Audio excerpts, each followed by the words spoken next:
when the blue checks were unceremoniously stripped from our cultural bettors. So yeah, well, maybe we should start. Yeah, let's there. do that. The medium is the message, man. Let's do it. That's right. So last night, actually, we had our estuary. Hi, everybody. This is Paul, and with me are Kale and Sam. Kale and Sam are not strangers to this channel, but apparently they've never really been. They've crossed paths in a live stream before, but they've never really spoken together before. So I'm super excited about this because I respect them both immensely, and I think they're both tremendously interesting thinkers. And you're late. Yeah, thank you, Jacob. Jacob's right on me. Well, he must have some sort of a series of alerts that just stalk you something fierce, Paul. That's right. So maybe we should start with Elon Musk and Twitter. So on the 20th, his rocket blew up, and all of the high status people from the previous administration in Twitter who didn't cough up their $8 a month like I have. I was actually coughing up money for Twitter Blue before because it gave me long videos and I could put clips I wanted to on there. But now the limits are off in terms of video. So we're streaming to Twitter, and this is a first for my channel. So let's start with Elon Musk and Twitter, and maybe even Elon Musk and the BBC. Media. I did a video on the Swarm and the Beast. I was thinking about that conversation, which I thought Musk sort of missed the boat because I don't think he was at all articulating the difference between Twitter and some editorial driven content like New York Times or BBC or Washington Post or something like that. So, but do you think in his missing that boat, the conversation opened some things up? In other words, I thought you did a good job of pointing things out that he was missing, but in his kind of guile, like he's sort of oddly guileless or something. Yes. He's just sort of like blows right through stuff. It's like, oh, look at that. Like, that's so weird, and a lot of, people like me who are on the fringes and just watch all the time. We're like, yeah, like, wow. It's like Elon Musk is noticing things, like, look out, like, this is interesting. But still not really where his mind, I think, ultimately rests or goes to feed, something like that. Well, he's got Tesla, SpaceX, Twitter. I mean, where on earth does his mind have a chance to settle? But he clearly bought Twitter because he cares about. He seems to have an idea about stewarding public conversation and free speech. And so when asked in that interview, would you be willing to sell Twitter again? At first he said, no. And then he said, maybe the right person. Who would be that right person? Yeah. So, it's a moral thing, right? Yeah. I think he sees his purchase of Twitter as a moral duty, as does, I think, when he talks about why Tesla, and you can debate whether electric vehicles are actually that environmentally friendly or not. Right. But I think the same for SpaceX. I mean, these things are not. I mean, he just burned 10,000 gallons or 10,000 pounds of super refined petrochemicals to have it blow up 2 minutes later. Elon is a fascinating thing. I feel like one thing that I think is one of the most interesting parts about Elon's trajectory is that I knew maybe a couple years ago a lot of people who treated Elon as something like a messiah figure. Yeah. And I didn't perhaps like Elon that much because I felt like he was overpromising and under-delivering and somewhat intentionally allowing himself to fill a unhealthy, semi-idolatrous void in a lot of people's lives, especially tech-oriented young guys about my age. Yeah. And whether it was cryptocurrency or like, oh, he's our savior. He's reducing carbon emissions. He's ushering in the electric, carbon-free, future utopia and saving the planet and bringing us to another one too in case he doesn't save this one, and et cetera, et cetera. And there's even something like archetypally mythological about he's the one who's going to take us from this world to another one. Right? Yeah, Sam, I was reminded of, I don't know if you'd seen the Eric Weinstein's early episode or two of The Portal, and he's sort of explicitly talking about, I don't really even mean portal as in a metaphor. Like, I mean, we need to get off this planet. And I remember at that, listening to that, I'd be like, well, that's a take. I'm down with the idea that this is a metaphor. I'm not so sure as a reality or something like that. But yeah, I think Musk sort of accrued around him that kind of mythos, and worship. I mean, I think you're correct, Sam. I think that he became a point of worship for people. Hero is one thing. People looking up to him, that's one thing. But there was, I don't know, he seemed to be starting to fill a somewhat idolatrous role in a lot of people's lives that I knew. And that made me somewhat dislike him, honestly, even though, because I felt like he wasn't doing enough to negate that and almost even courted that. But then I think this flip that he's gone through from someone who was mostly universally admired, mostly on the left, as a environmentally conscious super entrepreneur. Yeah, I mean, look, he cracked the electric car problem. Like, that's no joke. And I have my own critiques about it as a sort of a long-term project, but that's no small thing. I mean, that's an amazing thing. Right. And so he did do legitimately amazing things, but then this sort of red pilling of Elon, where he got increasingly wary of sort of mainstream left social cultural issues. And, there was signs of that movement for quite a while. And then, him talking with the Babylon Bee and now just being full blown sort of any doctor who engages in, who sterilizes a minor should be put in prison, right? I think he tweeted that yesterday or the day before, something like that. And I think that this is, I could talk about how this might have weird impacts on Tesla financially, because most of his customers were, part of the reason you bought a Tesla was not just a car, you were buying into Muskdom. You were doing Tesla was the new Prius. You were participating in the new transformation of the energy grid, which was transforming society into a renewable thing, and you were helping settle Mars by buying a car. Right. And it doesn't hurt that they look really cool. I mean, they look really cool, and like all of your coolest, friends who have the good tech job are the first ones to get one, et cetera, et cetera, et cetera. And I feel like he's kind of poisoned his customer base on that front a little bit. And that'll be interesting to see how that plays out for him financially, because right now almost all of his wealth is Tesla stock. And but maybe the brand can survive that. But he's been having to cut the price of his cars a lot recently, I think, to be more or less just competing on price instead of being participating in something. But I wonder how many people have followed him through his political trajectory and how much influence he's had on the people that have idolized him, or how many people feel disillusioned and feel like they lost their idol through Musk's red pilling.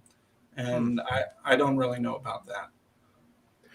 It was one of his comments about Twitter and the regime change was that he felt that Twitter was sort of held hostage to a certain group of people from, let's say, a Berkeley mindset. Whereas Musk, in many ways, sort of represents so Berkeley is East Bay, and Musk is South Bay, Silicon Valley tech, and part of that cozy relationship is truly a remarkable thing that has happened in the last 25 years. I mean, the fact that and I think the guy that Kingsnorth brings up all the time, Paul, is Kevin Kelly. And if you look at Kevin Kelly's origin story, like now he's sort of one of the big tech boosters, the machine, but he likes the technium, he calls it, right? But you look at his origin story, I believe, is that old hippie Seeds magazine or catalog, I should say, right? Yeah. And so the Whole Earth catalog. The Whole Earth. That's it. Thank you, Sam. And like that had got that those things sort of get fused and connected into this sort of, I don't know, Martine Rothblatt transhumanist energy lane is really a remarkable thing. It's just kind of incredible. Oh, there he is. Yeah, there he is. The elder statesman of the boomer. I mean, it's sort of a weird condensed symbol of a boomerism, isn't it, Paul? Yeah. Launched Wired magazine in '93, executive editor for 7 years. Now senior maverick for Wired. I love this. Maverick. I mean, oh gosh, we can do a whole. You never be part of the establishment. That's right. That's right. Yeah, you have to be a maverick, even if basically you're chairman of the board of a a company. One of the most power. That's that whole we got into that with Peugeot. That's that whole American denial about. I am the establishment, but I'm against the establishment. Yeah. Well, and I see that in my world, not at my school, but in like the school world. If you look at all of the sort of the big, voices coming out of the school world, that they will say that we teachers must be change. We must be change agents to create change agents, right? And it's like, well, actually, what you're doing is you're minting apparatchiks for the formation of the new regime. Like, that's actually what you're doing, but you're calling it change agent because we know that people like the idea of change and hope and all those kinds of things. And so what you always say, Paul, it's like magic words, buzzwords, right? It's like, it's total. So Chief Maverick for, the thing that will like run our lives here very shortly. Yeah. Well, and this, this activism as such, and now even what's important is this prophylicity of activism, where you have to be seen to be an activist. If they took it down, but I've put this in my video a number of times. There used to be a statue along I-80 between Sacramento, just as you're getting towards the Bay Bridge. Big people, and it was this statue of like a bunch of people all together in an urban with these placards, and of course the placards were empty. Right. And it's like it doesn't matter. It doesn't matter as long as you are embodying the ethos and the mythos of activism. That is where we find ourselves. To make a big statue of that, and so we're putting this as the center of our thing. This is our center organizing principle, is that we're the people who hold a placard. It can vary from day to day depending on the needs of the situation. Against exactly. That's right, Sam. Like, what are we? It doesn't matter. Details. We can fill in the details later. I'm just here to protest. Isn't that another version, though, of the American rebel? That well, that's the famous Brando line. That's the famous Brando line, Paul. Like, what are you rebelling against? And doesn't he say something like, "What do you got?" I think it's from the Misfits, right? I think that is. I'm gonna look it up because that's too good. And even Elon is sort of playing into the idea that he's rebelling against blue church, wokeism machine thingy. Yep. But he is also the richest person in the world, or I don't know, depending on the stock prices, one of the top 5 richest people of the world today. Close enough. Close enough for us. Close enough for us. And so, and obviously he's one of the most attention-grabbing people on the planet, and has all of the soft power that goes along with his ability for, even though the mainstream media that hates him still uses his name to get clicks out of him. And so is he rebelling against a powerful thing? But people are always like, well, I don't want to just be on Twitter now, because now it's just the whims of some billionaire, So it's like the people that are leaving rules Twitter, for him and not for us. Sorry. The people leaving Twitter because he took it over they're fighting against the powerful thing, but yet he thinks he's fighting against the powerful thing. There is a weird American thing that makes us just bad at owning our sense of power, because we have always imagined ourselves rebelling against power, and mainly that's because of our relationship with England in our formative consciousness. Yeah, we're always fighting King George III, right? I mean, it's always, it's forever. Now last night we had our local estuary meeting, and the topic that won out was kingship. And one of the people actually there, I mean, we talked about this American rebellious thing, authority. whether or not even kingship is viable. One of the videos that didn't get made this week from me, and I still might make it, is Gavin Ashenden did a video about the turmoil going beneath the surface in the UK about the liturgy for the coronation. Yeah. And GBTV, which had Calvin Robinson, had some old atheist, British atheist who loves the monarchy and loves the Church of England, even though he doesn't believe in any of that stuff. And it was fascinating to me. The one person in the group, in our group last night, said, well, you know, is Elon Musk king? And it's like,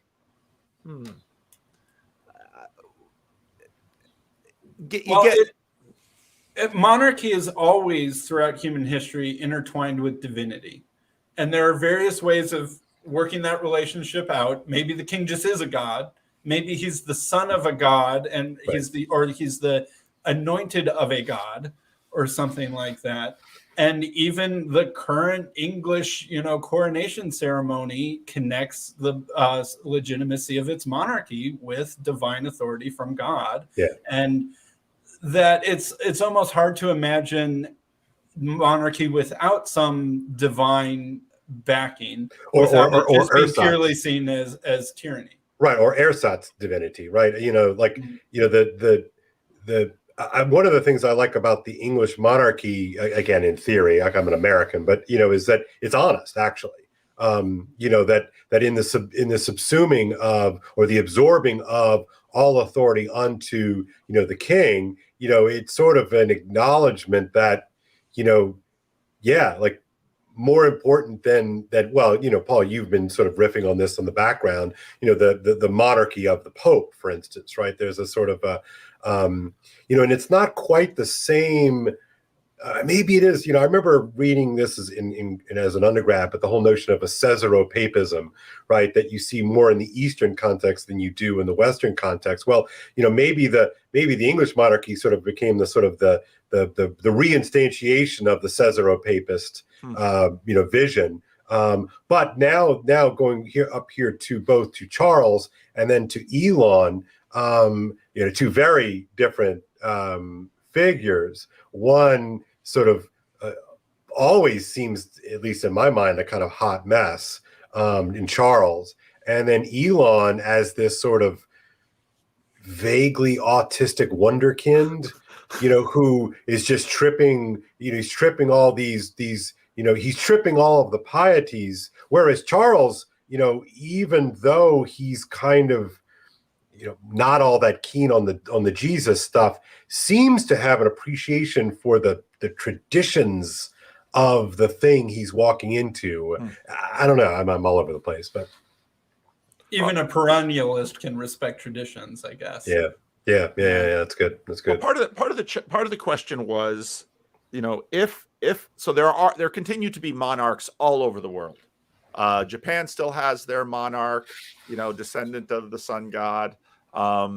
England has its monarch. The Dutch still have their monarch. The Spanish still have their monarchs. Monarchs are all over the place. I asked the group whether Chairman Xi was a monarch. What's sort of the difference in antiquity? What's sort of the difference between a monarch and a strong man?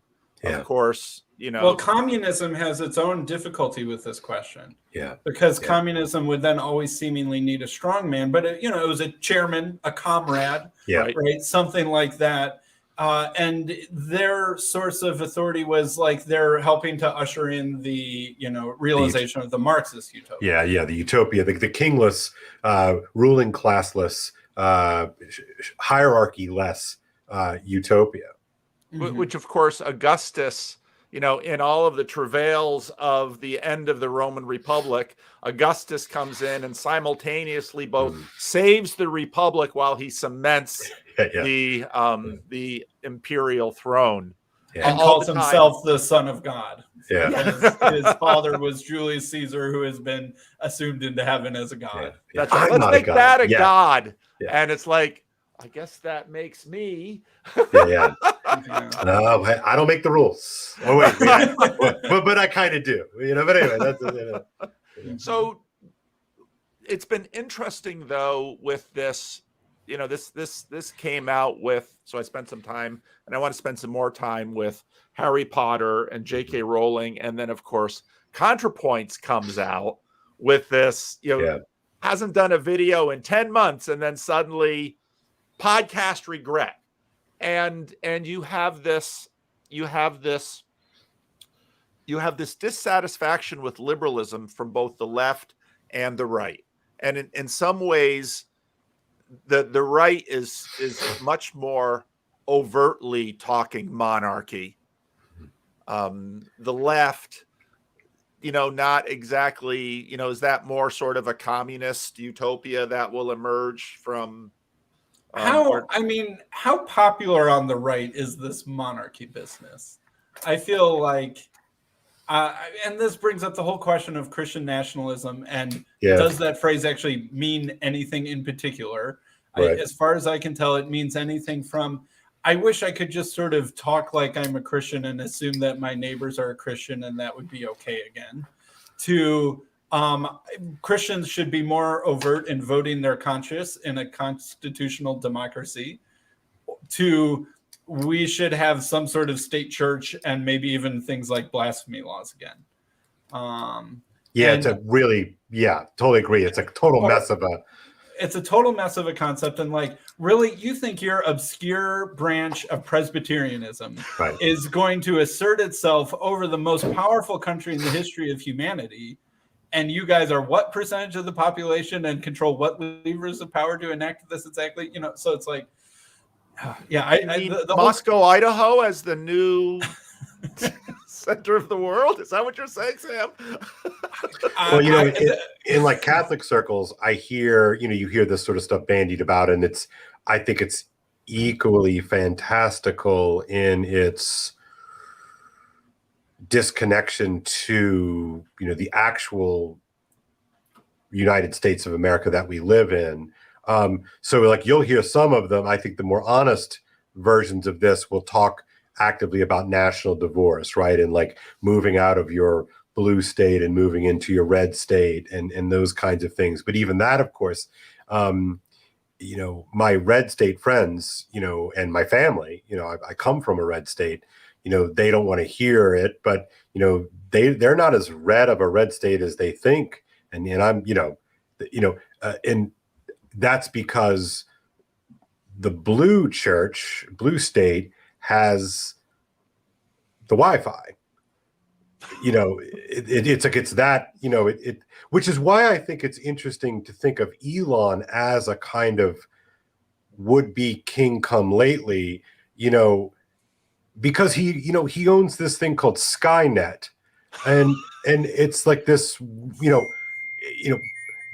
big, Sky Daddy, right? I mean, that's the sort of the sneering kind of thing that you hear about Christianity, like, it's God is just, well, and this is in Paradise Lost, Lucifer, and then Eve uses the same language that, God and his spies, the angels, right? Well, what do you think of that in terms of, Elon has, and the connection between Wi-Fi and the blue church, and I want to tell my red state friends, like, I am sympathetic to wanting to order your polity and your communities toward a sense of the common good, rooted in faith in Yahweh and in Christ Jesus and all those things, right? But are you really serious about what it would take in order to curate that garden? I just don't think that they're serious about it. Yeah, I agree. I watch, when everybody talks about monarchy, I often remind people, Canada, Australia, you do have monarchy on your money still, as does the UK. Is that the kind of monarchy you're talking about, or are you talking about something more substantive? And then often like proactive, you mean, like in the well, and this is beyond the ceremonial. Well, but even what's interesting about the question about I find it amazing that in some ways we might have a liturgical controversy arise in the West. Right. you know, Right. and because suddenly, well, everybody sort of understood what Elizabeth was doing. And Elizabeth, of course, tried to walk this line to be queen, but not be political, even though the prime ministers are reporting to her, et cetera, et cetera. And now Charles comes in and seems to have opinions on topics that he's have vocal opinions about, whether it's environmentalism or traditional architecture or poverty, stuff like that.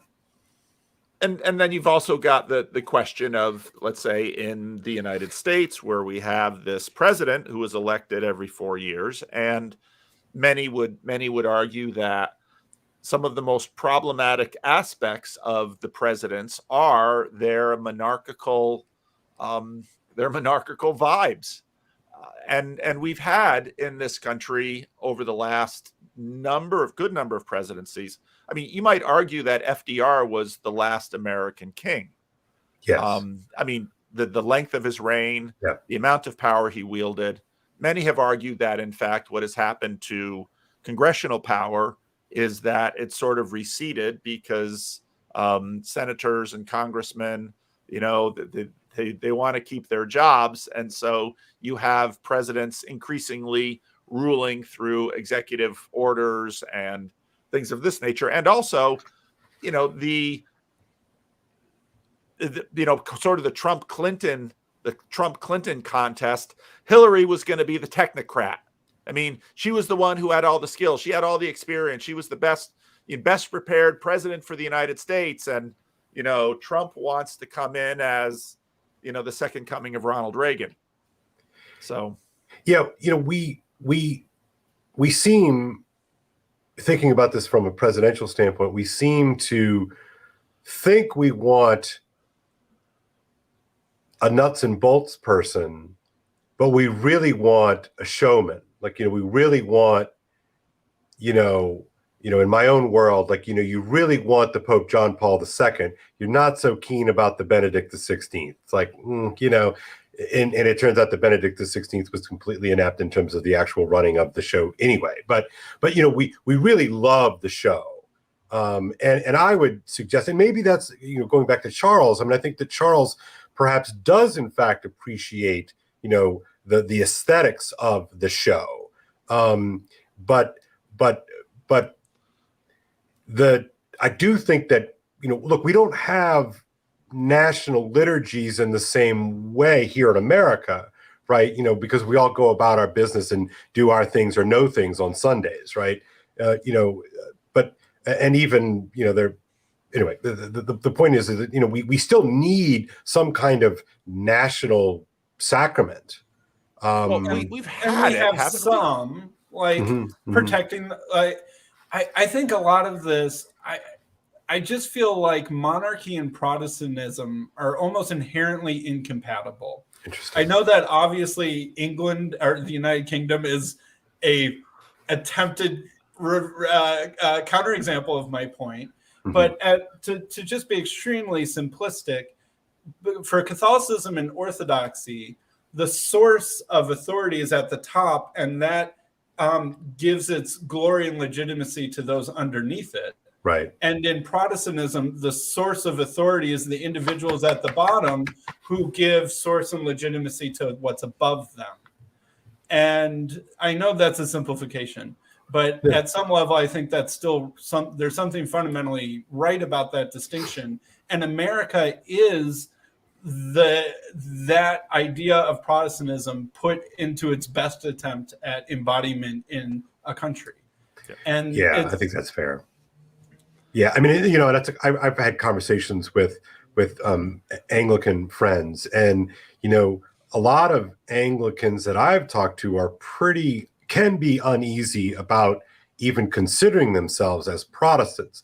Now, of course, as a Catholic, like, that's just like funny to me, because, like, you know, I you know, just in terms of the history of the thing, and then even the oath that Charles will swear is sort of the one true Protestant religion. I mean, it's you know, but you know, when I think of, you know, like, as an American growing up, as an American Catholic growing up, when I thought of Protestantism, I thought of, you know, a Baptist church or like a Jimmy Swaggart kind of evangelical, charismatic, big tent quasi revival thing, right? Or maybe Protestants.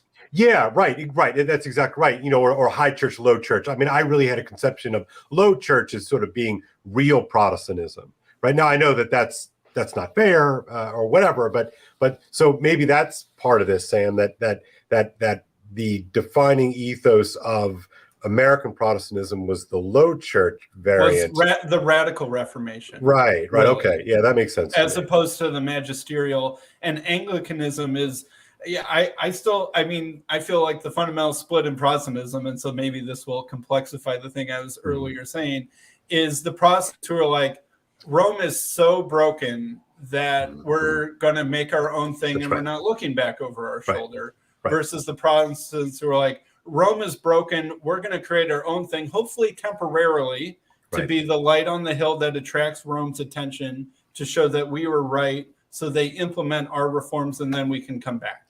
Yeah, I think really instructive if anybody in the audience is interested in really kind of sort of sorting through all these various strands. I mean, like really do a kind of a close scrutiny of the English Reformation, because the English Reformation basically had every variety. We tend, and from the vantage point of 2023, we just sort of look back. Oh, like Henry, it was things were Catholic, and then Henry comes along, and then things are Protestant, and like there we are. It's like there's like 100 plus years of just absolute mess, and you've got the Low Church people, who sniffed anything to the right of them as being papish, right? Including Christmas, including these things, sort of these gross trappings of Roman idolatry and papish idolatry, and then of course the country eventually settles into this kind of like Catholic-like thing, right? With the beautiful churches and the vestments and the liturgies and the hymnody and the common prayer. I mean, all that stuff is, again, from the outside perspective of me as a Roman Catholic, like looks like Catholic-ish to me. Well, well, I think two things. I've been reading Vatican I and Vatican II by John O'Malley, which I started reading Vatican I, and this council in the 19th century where you have ultramontanism. We're going to basically, as European monarchies are going to the extremes, up and down. You have just the rise and fall and destruction of all these monarchs. Ultramontanism comes in basically and says we need a strong monarchy for Rome. Yeah. And of course, at the same time, they're losing the papal states. I mean, all of this, it's a tremendous period of time. And then, of course, Vatican II comes along in the 1960s after the Second World War, where you had Nazism and communism still alive. And now suddenly we're okay. The Catholic Church, we're okay with democracy. We're not anywhere near as monarchical. We're not demanding that of these governments. And America, it's interesting how America both becomes sort of the hope for the Jews and the hope for the Catholics. Right. No, that's right. Yeah. You look at a figure like John Courtney Murray, a lot of Catholics my age and younger don't really know how tenuous the relationship was for Catholics living in the United States of America. Like, it was a very, I couldn't have even gone to, I couldn't have stepped foot in your church, Paul. Like I would have risked, my good standing as a Catholic. I couldn't go to a wedding at your church. I couldn't, or vice versa in the Christian church fair enough. before 1970. Yeah. And so, but John Courtney Murray, the famous Jesuit sort of political scientist and theoretician, basically sort of makes it okay for Catholics to be American. Because, Paul, remember, and I don't remember the exact date, somebody can fact check me on this, but I'm pretty sure it's either the very last few years of the 19th century or the first years of the 20th century in which we have a pope condemning Americanism, right? I mean, this is like and look, and I can make a fairly reasonable defense of what he was saying. But I mean, do you think like a rank and file Roman Catholic and living in Illinois or St. Louis or whatever is going to say that the Catholic Church condemned Americanism? Like, what? I'm a good Catholic. I'm a good American. Like, what are you talking about? But those are like, but that was like a big consequential thing. Like that stuff mattered, and now it doesn't. I think it's also interesting. Some of the American anti-Catholicism was obviously just ethnic prejudice. Yo, totally, yeah.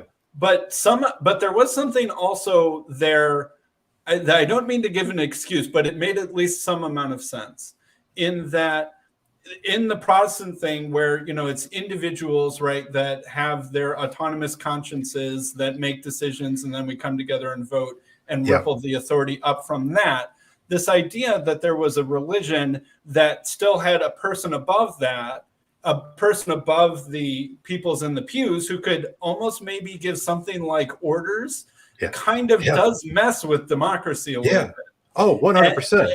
And that if that becomes too big of a percentage of the population, then, all of a sudden this idea that we have autonomous individuals making decisions, but like 20, 30, 40% in some places of the population might be getting Catholic and might be so loyal to a bishop or a pope or anything like that. It does start to break the idea of how that works.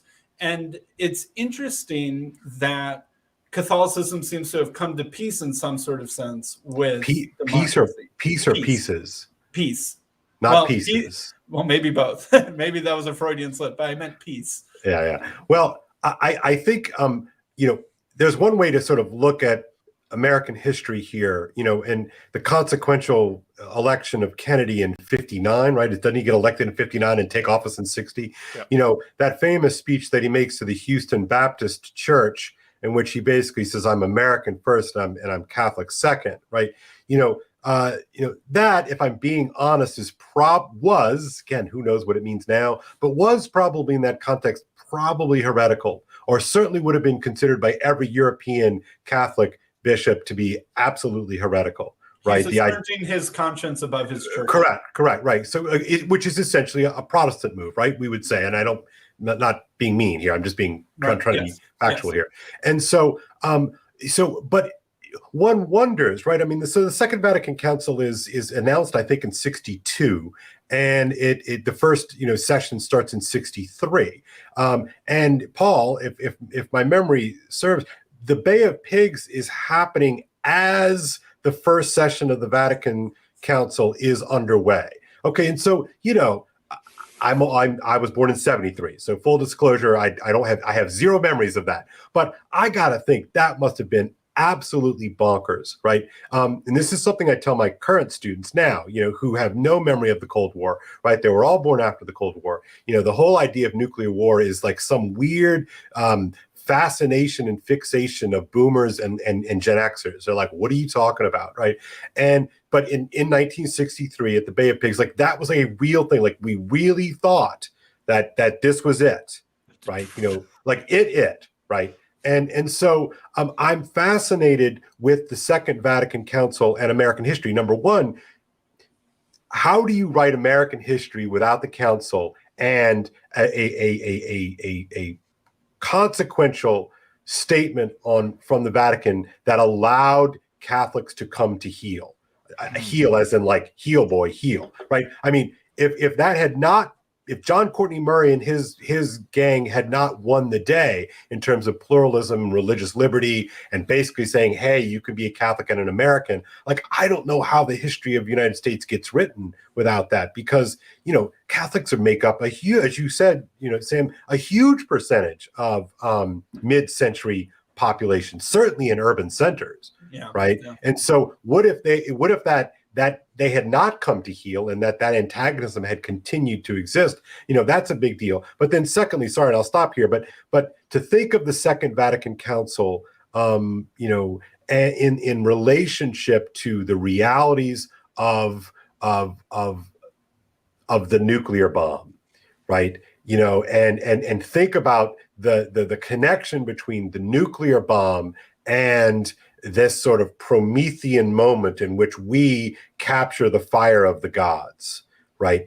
there's a great, the book, apparently the book to read on Oppenheimer is, The Modern Prometheus, which is also a riff on Frankenstein, by the way, which is the subtitle to the book Frankenstein, A Modern Prometheus. And of course, we know that Frankenstein is not a reference to the creature. Frankenstein is a reference to the doctor, right? So, but in this moment in which we have unleashed the power of the nuclear, so to have that council take place then, it's just endlessly fascinating to me. It seems that it's very understandable to have people imagine that the church, Protestant and Catholic, but perhaps it's easiest to see with respect to the Catholics because they are so large and so ancient, and in some ways so organized, in that at least it's certainly in America way more than it is in Europe, actually. The parish model is ironically. Yeah. But you seem to have this continuous retreat from the heights of power that it had, let's say, in the Middle Ages. And perhaps that begins with Napoleon, where at Napoleon's coronation as emperor, he famously takes, crowns himself. Yeah. And, you look at the 19th century, the loss of the Papal States, where, in a sense, they're confined to this little enclave. But then one of the things that I mentioned in the videos is that really struck me in Vatican I, what size the church was in Vatican I, then in Vatican II. Yeah. This enormous, people from all over the world, globalization, which it's literally the largest meeting ever. Yes. Like literally, and I'm not saying that as some sort of like Catholic Homer here, like just literally the largest meeting ever done ever. I was, when I was reading that and, thinking about it, I was thinking about Jordan Peterson's Reformation Day meeting that he's going to have this year with 2,000 people. And I thought, it's still smaller than Vatican II. But so in some weird ways, the Church of Rome is massive, more massive. You have more voices at Vatican II than any other time. And what's on their docket in terms of agendas, it doesn't, when we look at it today, it's not strange. They're going to talk about poverty. They're going to talk about racism. They're going to talk about all these issues that we're so accustomed to having churches deal with today. In the 19th century, they're just kind of like, we have to deal with monarchy. In Vatican II, a big issue obviously was liturgy, sort of the renovation of the liturgy. And you've also got at the same time in the 1960s and 70s, the end of the colonial era in Africa and in Asia, you're going to have Pentecostalism just, explode throughout the world, and also exploding in Latin America, where, you have the relationship between Catholicism and civil government on one hand is massively receding. And on the other hand, I think part of what makes talking about these things so difficult is that everything is just too massive to not only get our minds around, but even to get our language around. Right. Yeah. Well, you're talking like in the Latin American context, you sort of talk about the crown and, the altar and throne, monarchical Catholicism, right? But Paul, I think there's a way in which you can look at Vatican II as being spearheaded by a number of people who, perhaps naively, but certainly aspirationally thought that they could unify the West. And, so from the trad Catholic perspective, this has been a hope. I'm just, giving mouth to a kind of perspective here. It was a hopelessly Protestantizing force that stripped like an acid bath everything that made Roman Catholicism, right? All of the distinctives, right? And so, but I think that those boosters of the spirit of the Vatican Council felt that this would be, if we can just sort of soften the edges of all this kind of vaguely oriental Roman Catholicism, that we can kind of make it more user friendly to the North Europeans. Like maybe we can kind of bring the band back together again. And I don't know. I mean, it didn't happen, of course, but so the liturgies that I grew up with, are much more in keeping and akin to what I would have seen at your respective churches than what my mom grew up in, for instance. Yeah. And yet, go ahead, Sam. So 2 years ago, my great aunt passed away at the age of 102 or 103. Wow. And she was a nun and had been, on my mom's side of the family is all Irish Catholic. My dad's side of the family is New England WASP. Got it. And so when I'm saying that there used to be religious prejudice against the Catholics, part of me remembers that from both the perpetrator and the victim's point of view. Yeah, right. Totally. So my great aunt passed away, and my mom got her scrapbook, which was one of the few belongings that she had. And she had made this in the 1930s when she was what's Maria in The Sound of Music? It's like you're trying out to be a novitiate. A novitiate, right? You're thinking about becoming a nun, and you're kind of living at the convent, but you haven't taken. Where was the convent, Sam? Just out of curiosity. Springfield, Illinois. Oh yeah, I know that area. Yeah. So my great aunt lived in that convent for 84 years. Wow. Yeah. Because she lived to be 102 or 103, and she entered at the age of 16 or 17 as a novitiate. And so this is her scrapbook when she's a novitiate, thinking and into her early years of taking her vows. And there are pictures of her marriage ceremony. Yeah, it's amazing. Where my great grandfather gives her away, walking her down the aisle to be married to Jesus. That's right. And my grandma is her bridesmaid. And like all of this sort of stuff, I'm just like, and this is the late 1930s. And I'm just like, this is a different universe. Yeah. These people are quite literally my biological relatives, some of whom I met and knew. Yeah. And I don't recognize this at all. Yeah. And like there's a letter from my great grandpa about how proud he is to have one of his daughters becoming a nun, and what an honor and a blessing that is on the family, and how he looks forward to her prayers blessing like my family for generations, and like all of this sort of very, very deep, heavy stuff. Thick stuff. Thick cultural, this is central Illinois Irish pre-war Irish Catholicism, which was just deep. And I'm just like, I am their great grandchild, and I don't recognize this at all. Mm-hmm. And this just isn't the Catholicism. So my mom ended up leaving Catholicism when she met my dad, or she was on her way out, and then my dad helped her on her way out. Roughly what year, Sam? Just out of curiosity. That would have been about 1980-ish when my mom leaves Catholicism. So post-council, it was super easy to leave after the council. Right. And there was some friction with her family. Of course, vestiges, but she did it. But she did it, and she didn't get disowned. And I still had great relationships with my grandma and my aunts and uncles and cousins on that side of the family. There was a little bit of tension, but not extreme. Yeah. And so like a huge amount of my cousins are still Roman Catholic, and like their faith just doesn't seem like it's the same thing as my great aunt who died, who got married to Jesus in 1939 or whenever that would have been. So one of the great fights going on just below the sort of the polite surface of things in Roman Catholicism is revisiting what the council meant, right? And so Pope Benedict XVI, both as Cardinal Ratzinger and as Benedict XVI, and just before him, John Paul II, both of their papacies were dedicated to interpreting the council in such a way that it was seen as they called it the hermeneutics of continuity, that all that old world that you're talking about, Sam, right, is actually commensurate with what is now. Okay. Now, that's a heavy lift, as you just pointed out, for obvious reasons.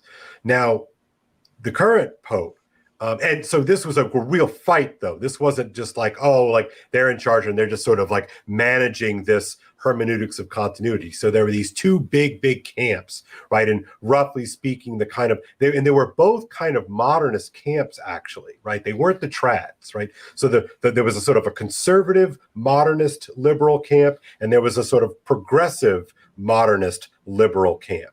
And so Pope Francis is clearly, it seems to me, part of this liberal modernist, this progressive modernist liberal camp. And so their they called it the hermeneutics of disruption. And the primary articulators of this school, it's literally called the Bologna School. And the Bologna School understands that what happened with the Second Vatican Council was a new eruption of the Holy Spirit that irrevocably changed the Roman Catholic Church, so that everything before is essentially not. It's almost true. like a new covenant, almost not quite the level of new covenant, but it's the way they talk about it, Sam. It does, in fact. So I'm in this sort of weird situation where, like, I sort of have been a conservative. I would have been considered a conservative because I believed in the kind of hermeneutics of continuity. But now you sort of see how can a pope just sort of come around and like resurrect the hermeneutics of disruption and not have it be hugely consequential. And I'll put some meat on those bones just for a second.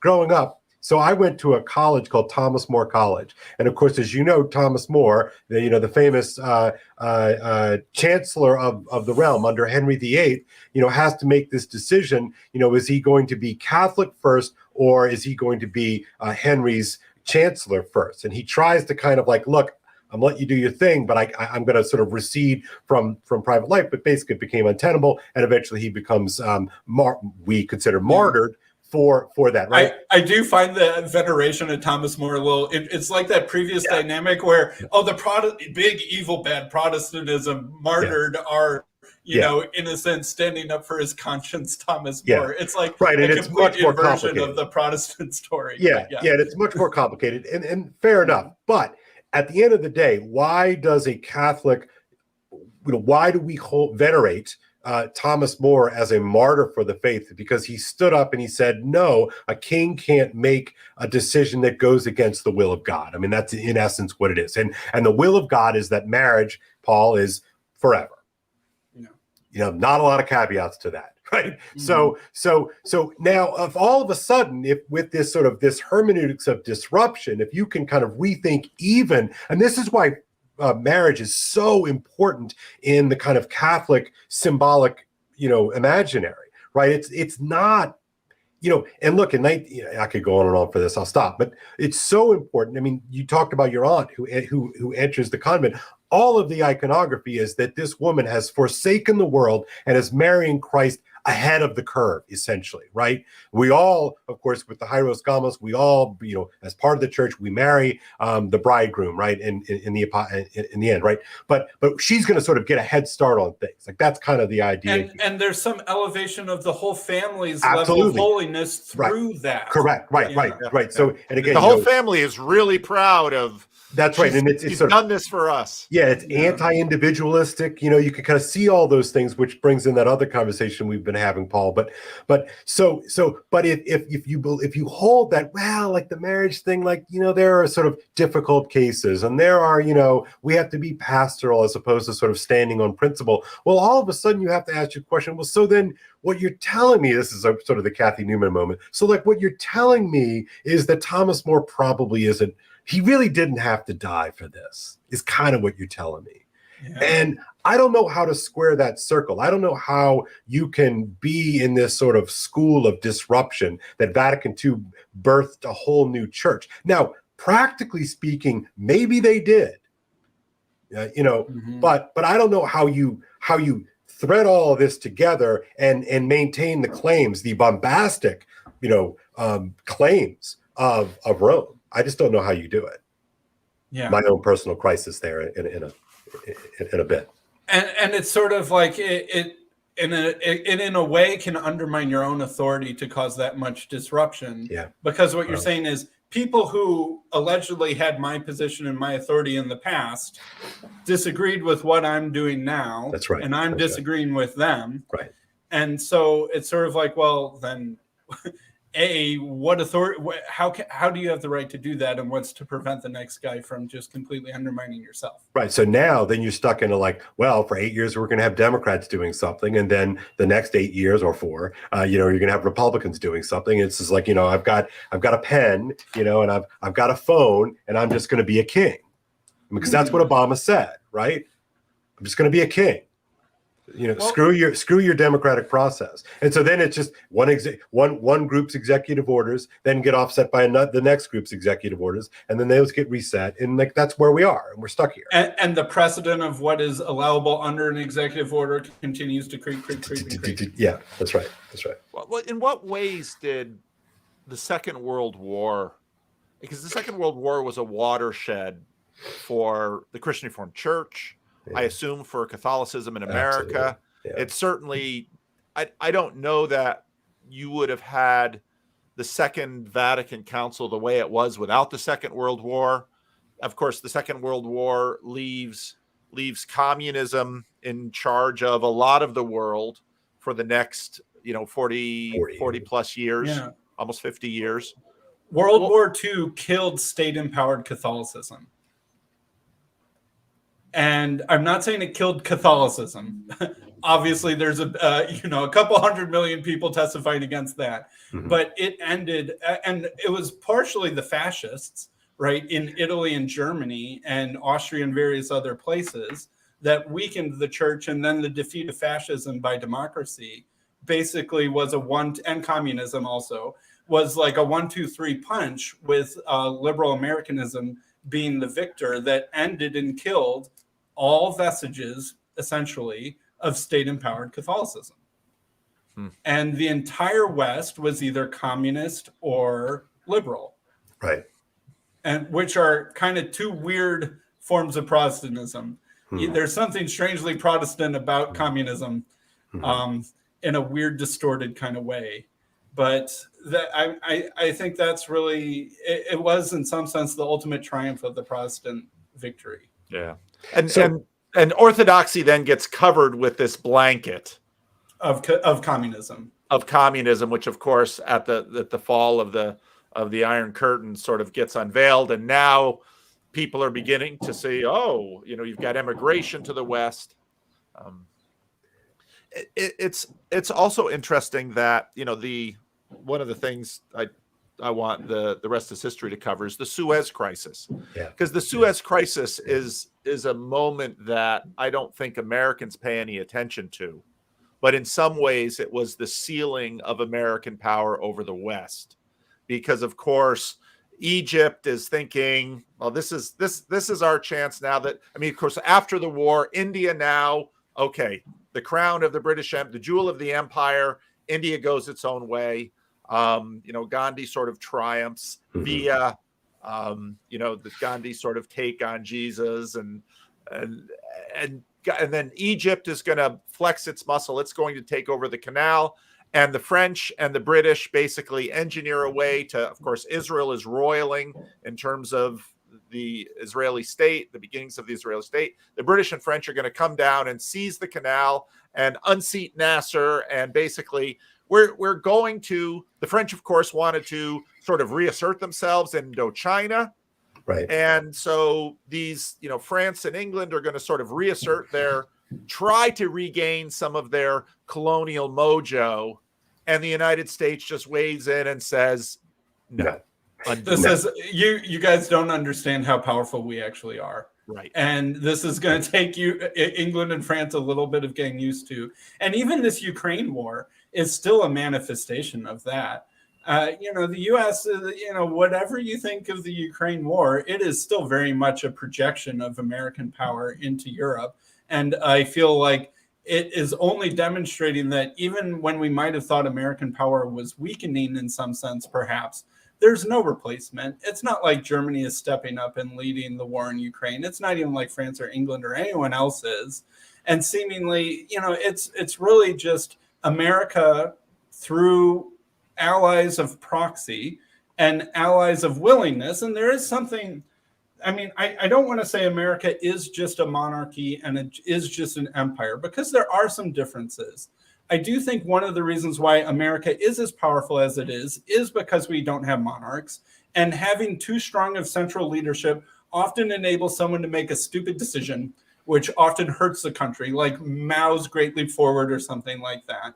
And America hasn't had any great leaps forward in that sense because we haven't had anyone powerful enough to do something stupid enough.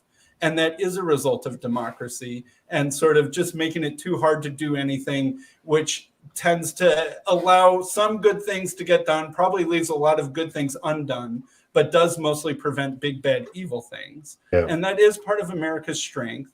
And it is also the case that America is as powerful internationally as it is because we mostly build our alliance based off of willing participation of our allies. And we don't ask too much of them. Really? And if anything, that it's starting to show that maybe we don't ask enough of our allies, and that part of the reason why the American world is becoming too weak is that I think there will be a question in the next decade or two if America can really keep up with the full strength that it has, this international global order, or whether it'll begin to be truly multipolar. And there's a weird, ironic way in which that would still probably benefit America, nationally speaking. Yeah, I think the crack up is likely going to happen just because it's going to be unsustainable economically. But I think that the American, you all know, I know Rod Dreher, and, we used to do the show together, and, it's been really interesting to listen to him talk about America from the vantage point of not being in America. And I think that's whether I think that Rod's 100% correct on the issue is not really my point here, other than, I do distinctly remember reading about America when I was in Europe for several months. And it really is a different perspective on things. And Paul, maybe you got a taste of that when you were in the DR, and but it's so anyway, to read Rod and sort of the way that we Americans think we don't have theology and we think we don't have religion, but ask the Hungarians as they are attempting to shore up themselves as a people, but are running afoul of the LGBTQ plus blah, blah, blah, directives from Belgium. I mean, they're not going to leave the Hungarians alone. And I think that the Hungarians are probably out of economic necessity going to have to bend that knee. And, what is that? Mm-hmm. That's public theology, isn't it? Well, it goes. That's mission work. America looks different from different places. Obviously, from the Caribbean, a country like the Dominican Republic, it looks different from Europe. It looks different from, Japan or South Korea or Australia. It will look different.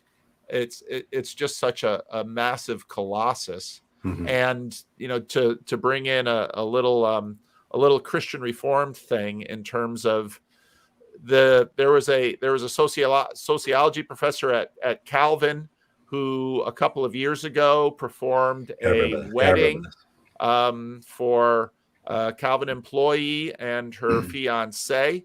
And then when his contract was up for renewal, he wasn't tenured.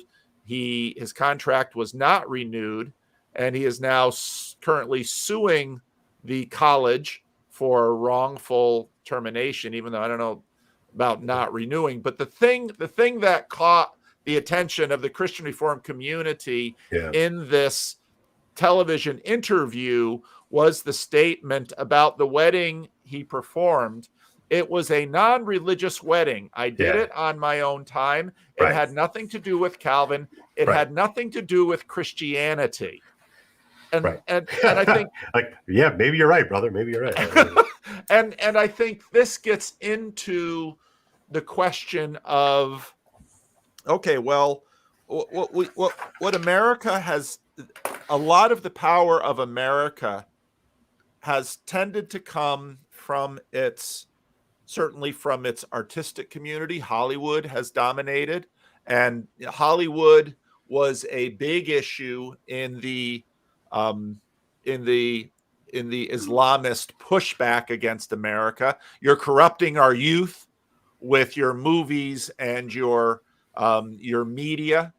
And now, if Elon Musk is not a king, which he is not, Elon Musk, Steve Jobs, Bill Gates, these are princes of if you live internationally, you very quickly begin to recognize that there is a layer of people all around the world, and they're in the developing world, they're in the developed world. These are the people in the Dominican Republic that can fly back and forth to the United States without any trouble at all. I teach them.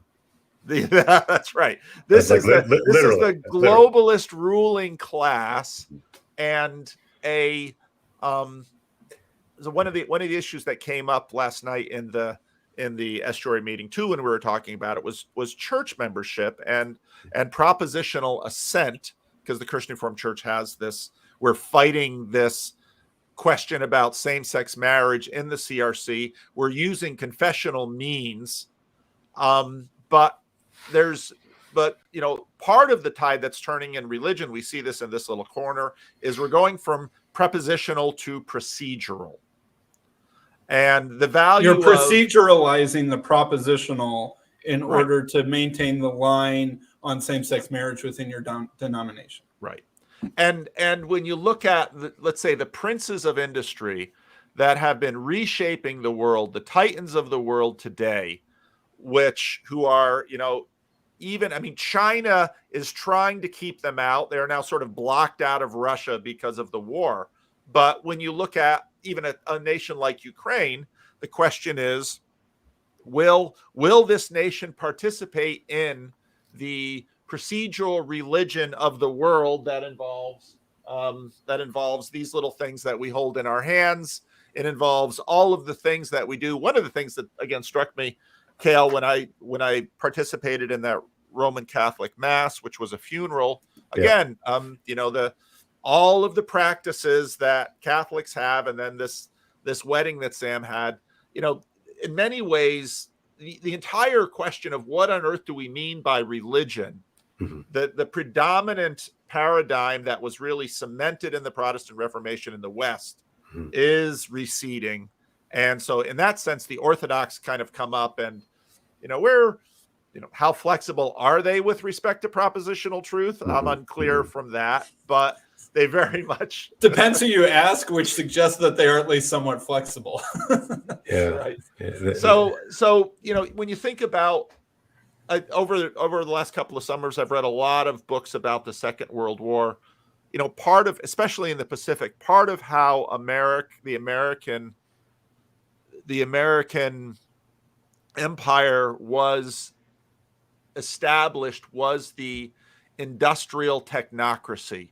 We could simply outproduce, outspend, outmuscle anything else in the world.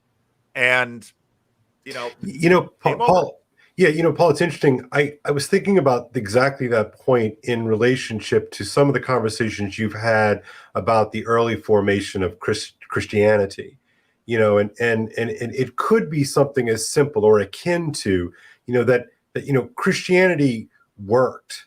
Right. And whatever one in the 21st century believes about miracles, I believe in them. But, that the miracles were perceived and understood as to be realities that demonstrated divine competency, something like that. Yeah. Right. And I wonder in the sort of the secular register of the Second World War, and what Peter Zeihan calls the sort of the Bretton Woods, détente or whatever, world, the world created at Bretton Woods, is that, Americanism worked, yep. Globalized industrialism protected by American Navy steel. It worked. Yep. And again, there were losers. I'm not naive, I'm not naive, but it worked. Yep. Essentially. Even in Ukraine, it's still working. I mean, yeah. Russia is losing, or at least not winning, a war right on their doorstep. And that, and I think an interesting thing that sometimes Americans maybe don't fully realize is there's a certain sense in which the president or American power sometimes has more power outside of America than inside of America. Interesting. Because hence Guantanamo. Right. Well, and I mean, like Paul Calvin, let's imagine that the CRC holds the line on same-sex marriage, and they're even able to enforce this at some level at Calvin College, and that it holds together, right? The liberals can't use the means of the U.S. government to bring Calvin College into line on LGBTQ questions because of the First Amendment and many other reasons that are kind of mostly go back to the First Amendment. But yet America can put pressure on Hungary because Hungary needs the American safety net to keep it from being attacked by Russia. And it needs the economic access to the EU and global markets to have its standard of living. And so that there's a weird sort of way in which America can exert more influence over Hungary than it can over Calvin College. Well, because we have these pesky things called state legislatures. And we have a pesky thing called the Constitution, which is with a division of powers, which every president has tried to get rid of systematically. And look, we just lived through COVID. I mean, like one of the frustrations that more so the Biden administration actually than the Trump administration, you know, for all of Trump's bluster, he really wasn't about using the power of the state to get what he wanted. It was really kind of remarkably feckless, actually. But you know, Biden's like, the frustration is like, these damn states won't do what we want them to do. And I'm sitting there like, yeah, because we, you know, like states are real. They're not like inconsequential. You know, it's like what happens, you know, at Sacramento, for instance, Paul, you know, in your environment, it's like, that's not inconsequential. It's not just theater. It is theater too. But, you know, like it has power and jurisdiction over the state of California. Yeah. And Sacramento is different from Texas. Sure. Austin or Baton Rouge or Utah or Idaho. Right. And right. And unfortunately, even the choices of the Illinois government affect me, which, you know, if you don't like California, it can get worse, you know. Right. It's a really unsunny, unsexy version of California. Right. And even more corrupt. With less economic dynamism. That's right. That's right.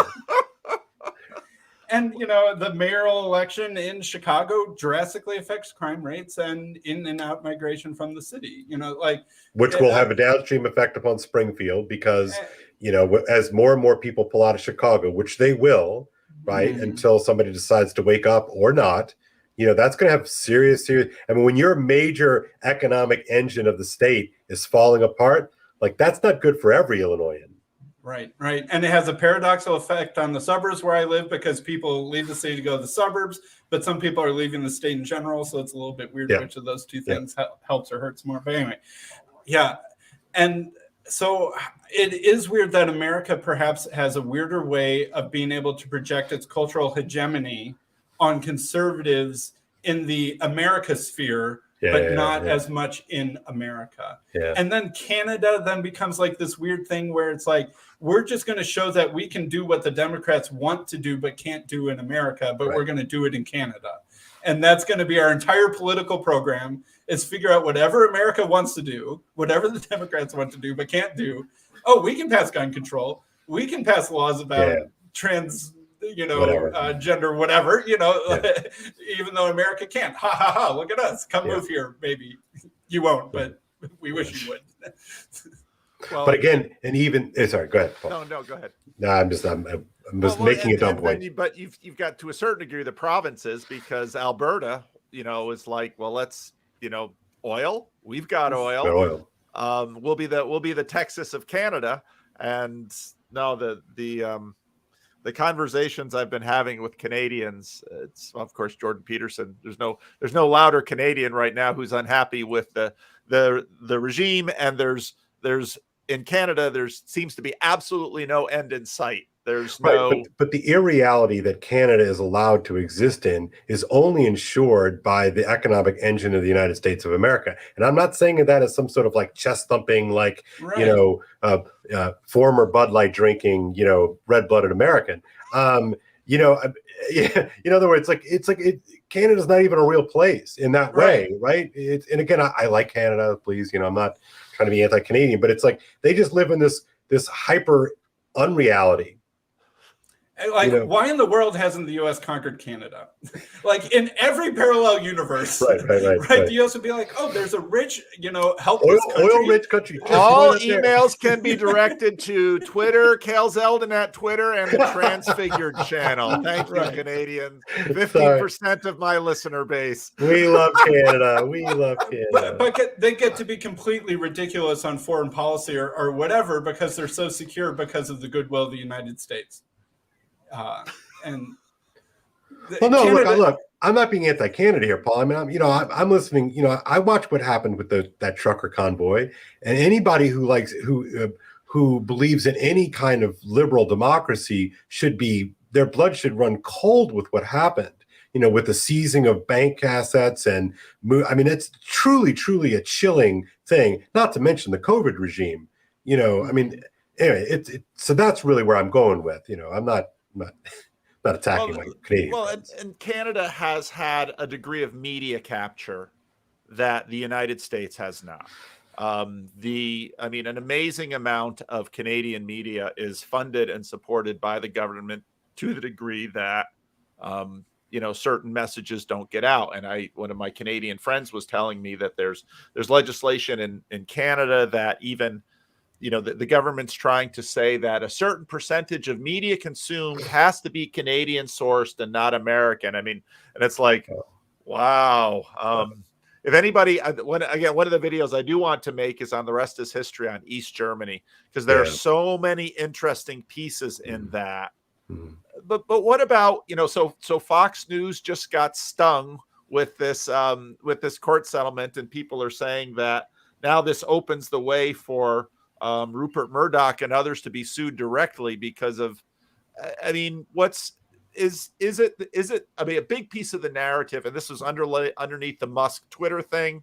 There's this panic on the part of major media sources that social media is allowing heterodox communication to go out, fake news, all of this. In other words, the way to capture democracy, this is an old story, of course, the way to capture democracy is to control the mind of the people through their informational channels. I don't think that, if you look at the New York Times yesterday or today, it's all about Fox News, nana boo boo. But I think that, first of all, there have been lawsuits. Who was the young man in Kenosha, Wisconsin? Kyle Rittenhouse. Who during the Black Lives Matter protests shot someone. And then there was, all the hoopla about that. And I think, he sued CNN and whatever for not quite as large sum of money, but a pretty large sum of money. And, there's been stuff like that on both sides. But I think really the real winner is alternative media, because you can't quite sue YouTube. You can't quite sue, well, maybe you could sue an individual podcaster or something like that, but they won't have as deep of pockets as Fox News, so you won't be able to sue them as much. So I think really, I don't know why the New York Times or CNN would be cheering this, because it just means that they're exposing themselves to the politically reverse orientation of the same sorts of things, which their profit margins are already slipping. And so I just feel like this is another death knell in the fall of legacy media, because they can get sued for these defamation things. And the polarization of their business model means that it's more and more tempting to either report a story incorrectly or whatever. And if it means you defame some 18-year-old in Kenosha, Wisconsin, or you spread lies about an election machine company, both of those stories are more and more tempting to make. And then you have more and more legal risk for that. And so I just think it's going to make it harder for the legacy media and hasten their demise. What does the demise of the legacy media mean? Because I don't see legacy media going away. They still have tremendous power. Joe Rogan wouldn't be Joe Rogan if he hadn't got his start in mass media. You mean like with those reality shows? Fear Factor. Fear Factor, yeah. And the fighting. Yeah, and you still see this tremendous power. J.K. Rowling. I haven't looked at podcast rating. Go ahead. Corporate. Look, corporate entities need somewhere to spend their ad dollars, right? And so the easiest way to do it is just to like phone up CBS, NBC, ABC, Fox News, whatever, all the alphabets, right? That's the easy way to do it, right? So I don't think any of that's going to change. Now, I think demographically it could change, right? I mean, literally cannot tell you the last time I've turned on my television and watched a news program. No, I can tell you that.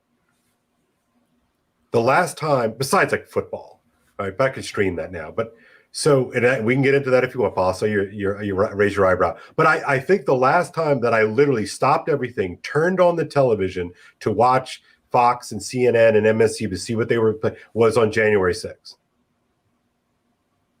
What is that? Two and a half years ago?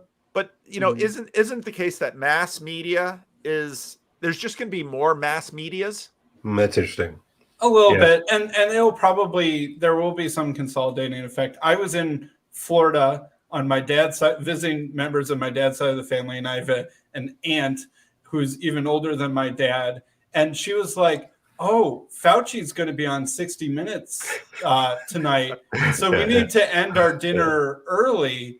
Because we all obviously need to get back to our televisions so that we can watch Fauci on 60 Minutes. Because this is an important thing. We're supposed to watch this. This is a papal audience, right? And so I think that legacy media will die. I wish nothing but long life for my aunt, but legacy media will die as its audience dies. Yeah, that's what that was what I was insinuating. I think that people, I think it's a boomer thing. Yeah. Do you think the death of mass church and mass media dies together? Yes, I do. Actually, do you think that the rise of alternative in both spaces is also analogous? The only reason why I don't know the answer to that question, and I think about this all the time, is like the network effect. Like, I'm just not sure how to figure that into the calculus, right? That the network effects can be good and they can be bad, right? It's like network effect on January 6th is that everybody can tune in and watch the same thing, right? But we also know that the network effect can be captured, and that's, I think, at least my interpretation, that's what we lived through in the last 2.5 to 3.5 years, so the downsides of the network effect. And so now for somebody like me, all of my skeptical priors have just become like blown up. And so I maybe that's why I don't tune in, Paul. I mean, I just number one, it's hopelessly shallow. 3 seconds in an ad break, 3 minutes in an ad break, I can't do it. It just hurts me. And I've heard maybe something on your channel, Paul, but like maybe this was the Elon Musk thing, but like when you know something about a topic and you see it covered in legacy, you just like, wait, what? That's what you're coming with? Like, that's just so dumb. It's just shallow. Are you dumb. That dumb on the subjects I don't know this much about? So now, that's right. So then you're like, well, then what is this? What even is this thing? This, newspaper or this news channel? Like it's just, I don't know. So trust, gone. Jordan Peterson was my first dose of that. When way back in the wave one of Jordan Peterson's rise, when there the New York Times tentatively first said a couple semi-nice things back when Barry Weiss was still there, right? About Jordan Peterson, and then David Brooks gave him the big quote. David Brooks gave him most influential intellectual in the Western world or something like that.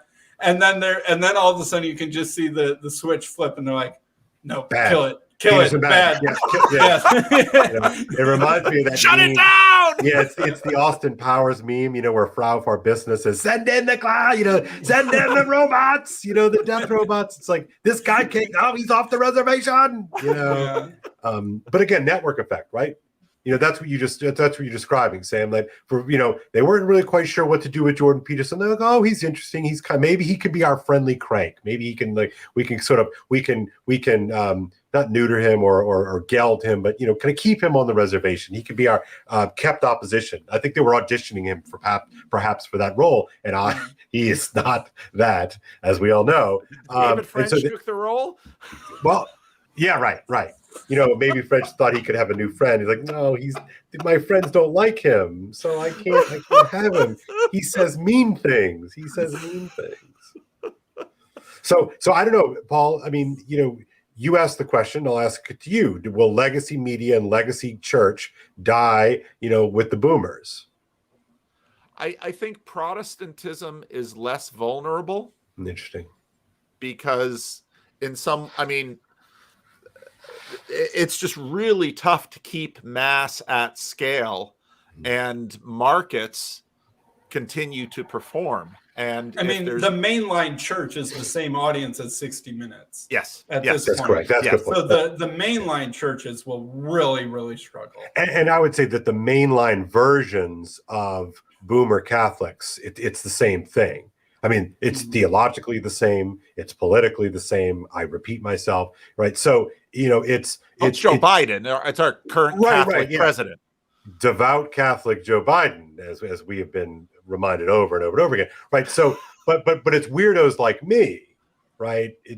Who I'm trying to raise my kids Catholic, and I'm trying to be Catholic, and I'm trying to be faithful, and I'm trying to have some sort of historical sensibility to me. Like, they're going to have a harder time stamping the me's out, how, the dozens of us that there are, dozens, but I think that the normie church is gone with normie media.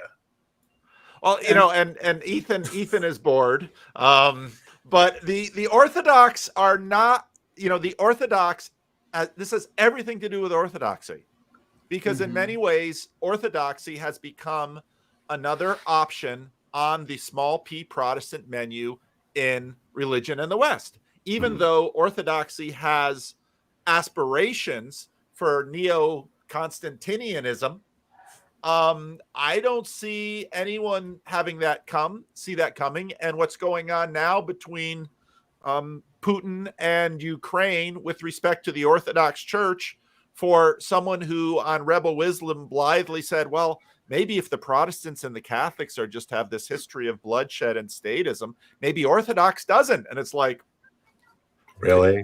Protestantism. Well, you read a little history. Protestantism isn't at war with each other. It might not be united, but it depends what you mean by unity. There's a lot of different kinds of unity, and ecclesial unity is one thing. Not fighting an active war with each other is also a different form of unity. One thing that maybe, Ethan, maybe this will help make the conversation more interesting. But one thing that I really wonder about is I feel like, especially when I'm looking around at kind of evangelicalism now, or, low church Protestantism now, is there is this weird problem where people are listening to podcasts or YouTube or have their own sort of curated theological influence stream that they have often chosen for themselves because that's what they're interested in. That's what strikes them as correct, or et cetera.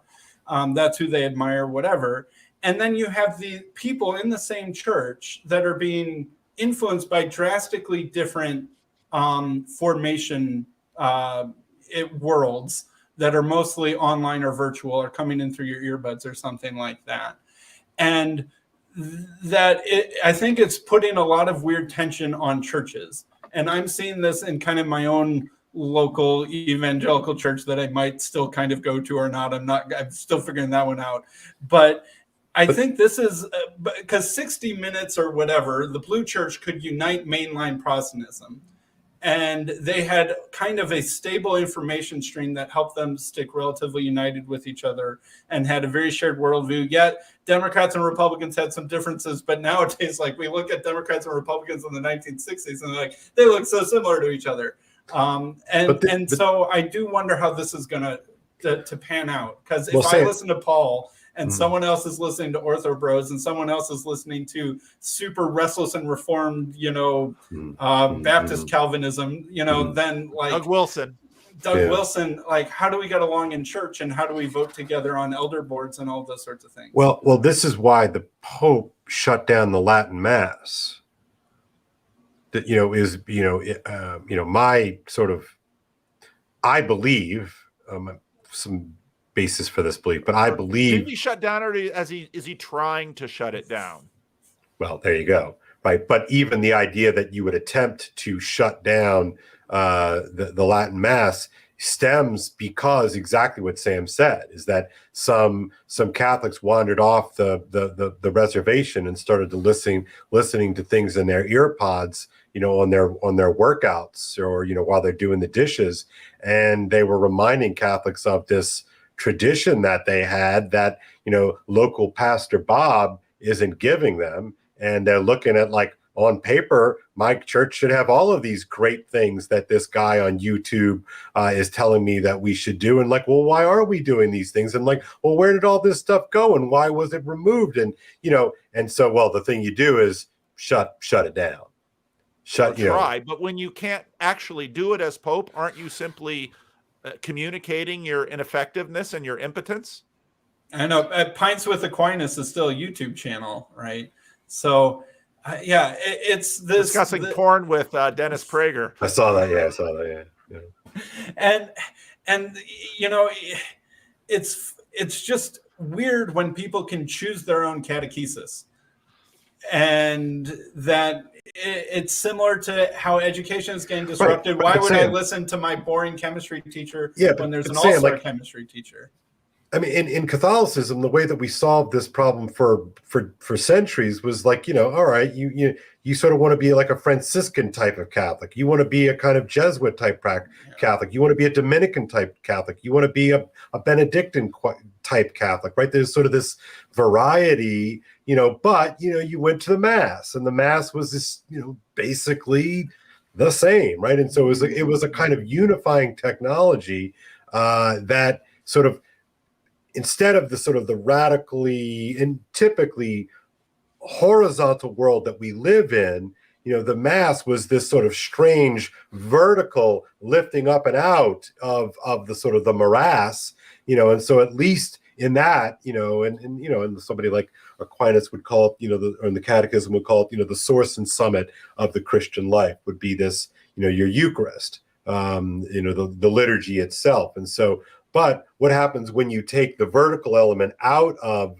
the liturgy and you flatten it into this horizontal space? And I think that's what we're living through. And what's the difference between Sam's great aunt, that the entire family and community understands this wedding to Jesus, versus some woman somewhere who got this idea in her head listening to some trad Catholics, and so she's surrounded by her friends and they have a wedding to Jesus in their backyard?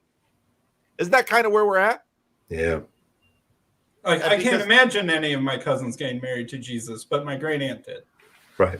Yeah, but you can't imagine somebody out there with a Paul, a year and a half ago, somebody like had a wedding celebration in their backyard and they married themselves. Right? I mean, so we're already there. Again, take out the particulars, take out the particular sort of details of the theology. We're there in practice. Well, but the woman who gets married to Jesus in her backyard, maybe with some priest who's 2 cities over, who she found on the internet, and a group of other people that she pulled together in a Discord server, and they're going to have this wedding and they're going to share the pictures on the Discord server. That's a very different thing than what happened in the 1930s, where in a sense that there's sense making that has happened on a mass scale, which today looks just completely odd. And now, my cousin got married to Jesus in her backyard with a priest 2 cities down and all of her Discord friends. And I guess I'm going to send her a gift through Amazon. And that's kind of where we're at, right? Well, I mean, we can have a cousin who, changes gender and, gets married to another person who's changed gender, and we're going to have a barbecue in the backyard, and we're going to have to all show up and be like, yay, you. All right, here we go. You you'd better affirm. Right. I mean, but that it's good for the family. You've got one in the family. I don't know. Yeah. Well, I know that you've got a time crunch, Kale. Yeah. So I want to thank you for absolutely. I want to thank you for taking part in this, and you too, Sam. I don't know, Sam, if you got any extra time, if you want to let any of these characters in the room. Yeah, y'all do it. I gotta beat, but you guys have a great day. God bless you all. Have a great weekend. I'll see you on the flip side. Cheers, guys. All right. Likewise, Kale. Bye. All right. I will do what is probably not wise and let in the we'll see who dares come in the room for a little while and what they have to say. You never quite know what you're going to get when you drop the link in. So I was listening to ContraPoints by listening to you, and there was something that clicked for me for the first time listening to that. Like ContraPoints and sort of the people, the trans people on the Harry Potter podcast that the host interviewed. I was noticing it's like one of those things, maybe I should have noticed this earlier, but they were the trans people were making the point look, sometimes I feel fragile in my new identity, but it's really important to me when people out there in the world anywhere, especially if they're close to me, doubt my identity. It causes me to have negative, bad feelings, and that could put me at risk of mental health or suicide at the worst. And so then the logical extension is for me to have trans rights, everyone in the world needs to agree with my point of view. And it was that flip from please let me do what I want to myself to actually the only way I can actually get what I want is if every single person affirms me. And to me, it was sort of like, imagine if a Christian were like, look, Christianity is the most fundamental part of my identity. But sometimes when I encounter people that don't believe in Christianity, it gives me belief dysphoria. And I wonder if my beliefs aren't correct. And if I'm not a Christian, then my mental health will deteriorate. And who knows, I might even commit suicide. So therefore, please, rest of the world, if you could believe in Christianity or at least act like it and go along with it, then I won't have any belief dysphoria. We really need you to affirm Jesus. It's life or death. Yes. And you are erasing my identity and creating, Christian genocide if you do not at least go along with this and help me maintain my beliefs. And obviously that would be absurd. And if you ask ContraPoints, if do you agree with that? Should everyone in the world affirm Christianity or Islam or, how do we handle that multiplicity problem? Yeah. That would be, it would be really, so that was it was like this narcissistic switch where my mental health needs need to be projected onto the whole world. And Paul Antleitner has been tweeting about something similar recently where he's been seeing a theme in movies. I forget what his examples were, where the arena becomes a means by which the primary characters solve their own therapy needs along those lines. And that it's sort of like we need to project our therapy needs onto the arena and change the arena for the sake of my mental stability or something like that. And that's going to lead into some strange places. Well, number one, there's the question of the state. I think ContraPoints would be happy enough if the state just mirrored, what ContraPoints believes is the proper posture. Yeah, but maybe some of the next generation trans people aren't content with that. Well, they need all the people everywhere to be affirming. Right, because otherwise the world is not a safe space for them to be in. Right. As soon as and then anyone the gives other, them doubt. and God, in a sense, is part of that, because God is the arenic God is very much out there, and so if that then gets mirrored to them, but what's interesting also is, again, comparison to the story that you told, having a deep, wide religion made, in other words, instead of having to lift the heavy burden of having the entire world agree with you, if you just basically submitted yourself to the community and lived within the community's world, you would find the experiential satisfaction and safety that will always elude people who demand that the world march according to them. So Yeah. do you know Peter? I don't know Peter. Hey, how's it going, guys? Good, Peter. This is the first time I've met you. Yeah. Thanks for hosting this. This is kind of cool. Yeah. What's on your mind? What did you want to jump in on? Well, it's interesting, some of what you guys are talking about as far as like community and things like that, and how we understand community, and even being a part of a church, and what that looks like, what that means moving forward. I don't know if I have like a whole lot to lend to the conversation, other than I think that is, it's definitely something that we seem to be losing. Like you were just saying, what does it mean to be kind of like myself in and amongst this community? Where do I find myself? And if I'm just isolated from a community, then I don't know that I can find myself. I think I need that community. I need feedback. I need something to be a part of in order to really understand who I am. I can't just be a solo, on an island by myself. We are in ourselves insufficiently deep ponds to actually contain ourselves. Yeah. Do you have a religious background, or are you going to a church somewhere? I mean, I would probably do a really bad job of representing the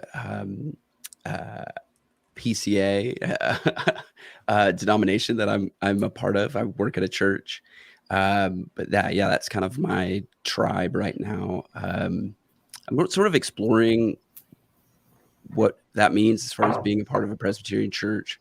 I went to Knox Theological Seminary, which is connected to the Presbyterian church. So yeah, that's part of my journey for sure. I would hate to like say, hey, I'm 100% PCA, and then say something that maybe doesn't represent the PCA very well. Okay. Maxwell, Caleb, you guys want to jump in at all on anything? I'll let Max go first. Hey guys, nice to be with you today.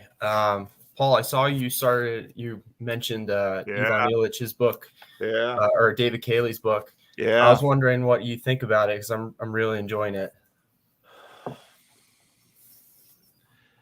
Ivan Illich takes such a radical posture, and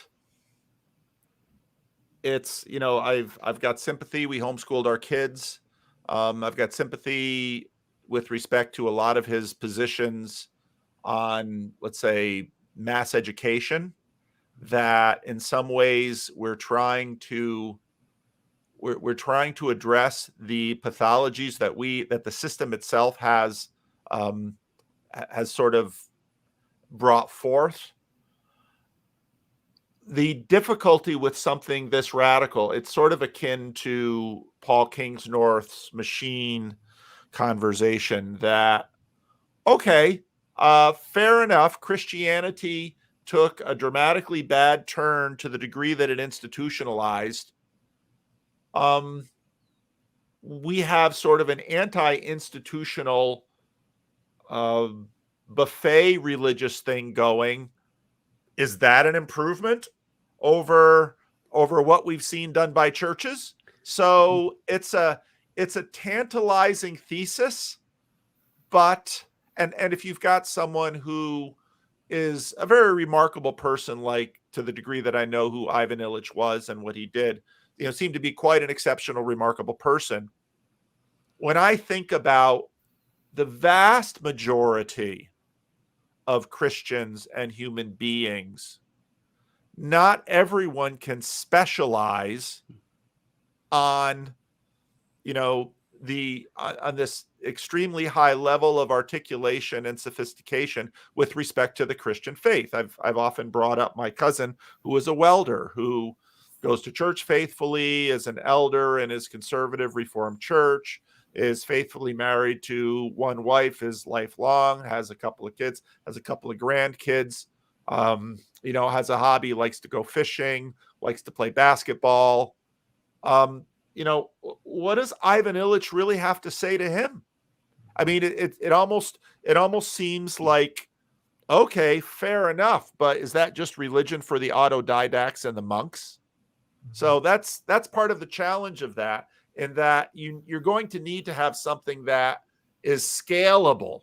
And that is, part of the challenge I made to John Vervaeke when we were talking about his project, for people who are middle class, professional people who, by virtue of their socioeconomic state, their education, can afford to go and do a conference with Rafe Kelly, or go to the Quest for a Spiritual Home conference in Chino that's coming up. All well and good, but my welder cousin, he lives local, he works local, he worships local, and the vast majority of human beings are much more at that level than this sophisticated level. So thank you.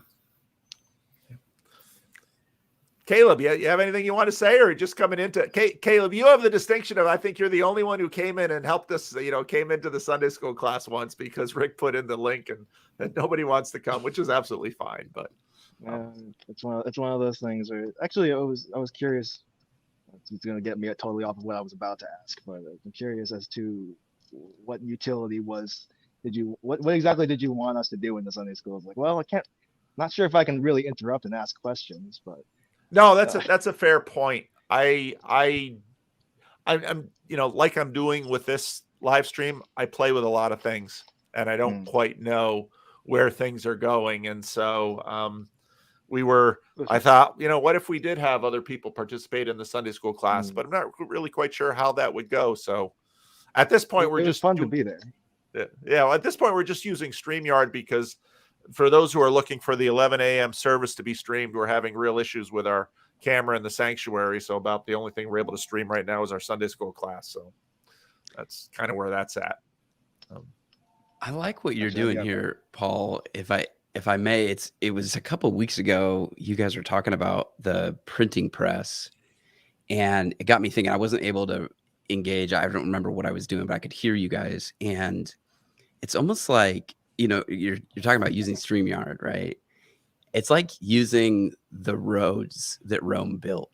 It's like we're using the means that were provided for us by these other entities, but the point is still, like, we need to get the gospel out there. We need to spread the gospel. So I don't know. I just wanted to say, like, I love that I don't know how much of this is experimentation on your part, but it's like Rome built the roads for us, so we might as well use them, because the gospel's got to go far and wide. So let's just go. It's a lot of this is, especially on my channel, it's almost pure experimentation. Because again, this isn't my day job. Yeah. This is a hobby of sorts, and it's become a ministry in that, when people ask how can they support this, I usually tell them the best way to support this is by, donate to my local church, because I'm sitting in the building right now and I'm doing this and not making my rough draft and some of the other things. But it is experimentation, and it's experimentation with a degree of trepidation, because the medium is not incidental and it shapes. Yeah. And a lot of this actually for me is really pastoral development. And I feel I learn way more than I offer. And this channel has the whole time been just a place that I can learn and grow and develop. And then maybe on the basis of that, have something to offer. It is awesome though. It kind of goes back to the conversation about the church, the body analogy, right? We're all these different parts and we're knit together, and we need to have that. we need to be able to have permission to kind of experiment and use these things and feed off of one another. And, you know, the trepidation about using online or digital means. I mean, I see it, I hear it in other people. And yet that's where the community comes in to keep each other accountable and to kind of shape us and move us and say, this is a good use of that medium. This may not be a good use of that medium. And we can kind of hopefully find the best way to use it. Yep. And it's, you know, for me, I think it's fairly low risk. Yeah. I mean, yeah. Part of what's remarkable is the cost of all of this has come down tremendously. So I try not to. Here's the tool. Let's try it out. Let's see what happens, and maybe we'll, maybe we'll decide it was a bad idea. There's plenty of stuff that I've tried that I've decided was a bad idea. Yeah. So. When the cost came down because everybody was locked in and had to do everything online. So I wonder if it's not providential on some level of, you know, again, the roads have been built. We might as well use them. Yep. Let's, you know, we're all learning how to present the gospel through digital media, which, it can be a little scary, but I think, I don't know. I don't feel as resistant to it as maybe I hear some people in some places. I'm more willing to experiment. That's more where I am. Yeah. And part of, so, you know, we've got Caleb and David here, and they're quite clearly at work. You guys might be at work too, but you're, you know, Zoomer class and you're working on PCs. But, you know, this was experimentation from the Bridges of Meaning Discord, where I'm at work and I thought, well, let's have an open studio. And we had, you know, a guy who's fixing speakers, and Chad is often putting up tile. And so, I mean, part of this has also been for men in, you know, some of us have jobs, driving truck, laying tile, a lot of coders, painters, tradesmen, you know, listen to how much music can you listen to? And then you've got AM radio, or now this really abundance of niches via YouTube and podcasts. And now suddenly we can continue to grow and develop in all sorts of ways with these tools. And whereas, let's say maybe 400 years ago, we'd all be in a field mowing hay with a scythe together, and we could talk back and forth.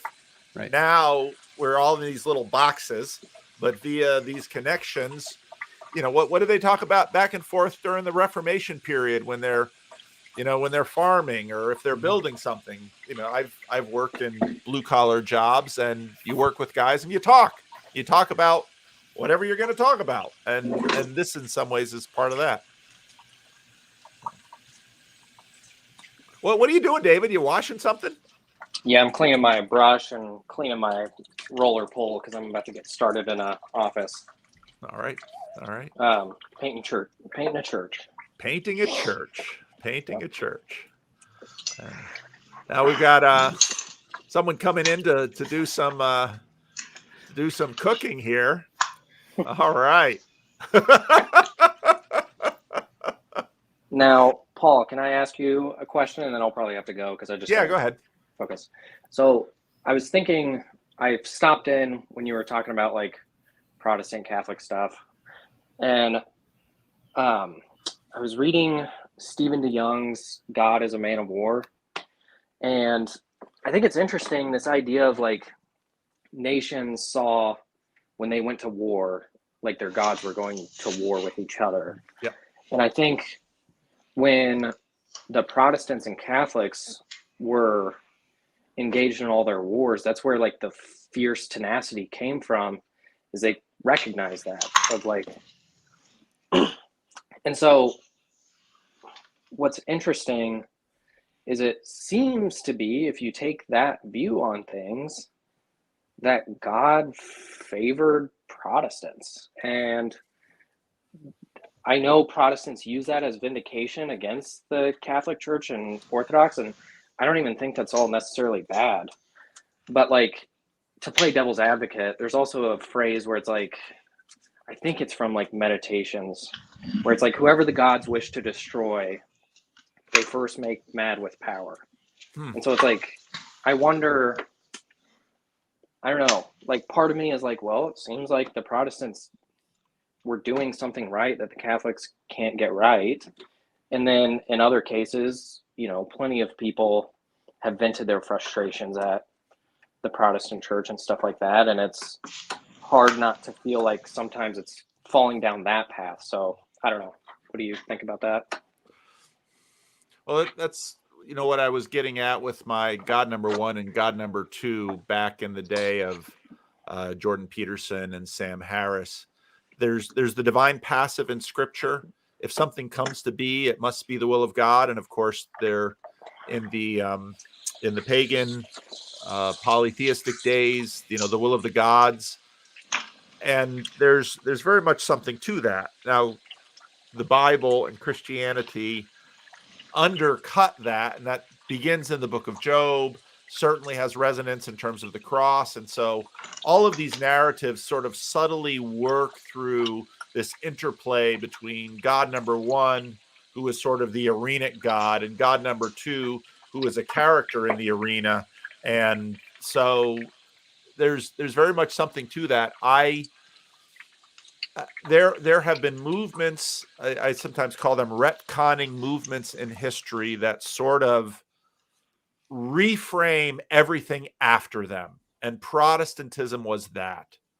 And where suddenly the Roman Catholic Church had to adjust itself to the Protestant Reformation in ways that it couldn't not react to. And in some ways, Luke Burgess, I got his name wrong in my video recently, and someone nicely posted that on Twitter where Luke could see it. He reposted it. And it's like, but his book Wanting with Rene Girard, when you get into a degree of mimetic rivalry, you sort of become opposites.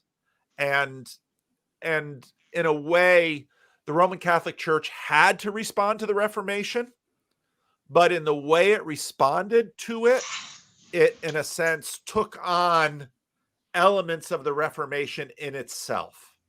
And what's tremendously difficult, and I think this is, when you look at how Jesus dealt with his adversaries, Jesus had a way of dealing with his adversaries where he didn't sort of engage in mimetic rivalry with them. And I think you really see that in the cross. And I think this is a lot of what Ivan Illich has going for him, where with Illich, he sort of steps out of the mimetic rivalry that's sort of leveling up. I see this all the time in culture war stuff where, they're so angry at the other side that they engage in battle with them in a way that they become just like the other side. And then all of us onlookers see both sides as, well, they're really just the same. And I think trying to follow Jesus in how he dealt with, Rome versus God's holy land and God's holy people is a way to try to step out of that mimetic rivalry and find a way to bring about something different, which Christ did in terms of, I'm working on my sermon's about that this week. I don't use mimetic rivalry because nobody in my congregation would understand what I'm talking about, but this is what Christ does. And so this week I'm preaching on Acts 10, Cornelius, the centurion in Caesarea, who is a God-fearer, Jacob would say a Noahite, and God, sends in Peter, and God is transforming Peter, and Cornelius is being transformed, and they're both put on a road where they are both going to be transformed, and it's not just sort of a mimetic rivalry where both in some ways are destroyed. So I don't know if that answers the question or not, but I know he had to run. I'm going to land the plane in 2 minutes, just fair warning, because I do have to do some of my day job. Any last words, or what are you making, Casey? I'm going to make chicken Alfredo. All right. Very nice. Thank you for turning on your camera and showing us your work. I love that. Oh, wonderful. Doesn't it just look delicious right now? Yeah. Maxwell, tell me a little bit about you. I don't think I've seen you here before either. Yeah, where to start? I mean, I guess I started Jordan Peterson like with a bunch of people, and I got into Rene Girard a lot, just because I found his what he had to say about biblical religion just fascinating, and I found it to be a scientific anthropological